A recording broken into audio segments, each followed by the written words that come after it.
કે જે માણસ જાજા બધા વણાકો પાર કરી અને પગભર થયો હોય ને તો એને જાજી સલાહ ના દેતા દોસ્ત, કારણ કે એને સમય, સગા અને સંબંધોએ ઘણું બધું શીખવાડી દીધું હોય છે.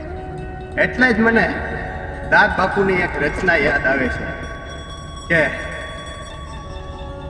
જાત કમાણી કરીને ખાય એ આ સિંહની જાત, ભૂખો રીએ પણ કોઈ દી ફળ ન ખાય એ આ સિંહની જાત.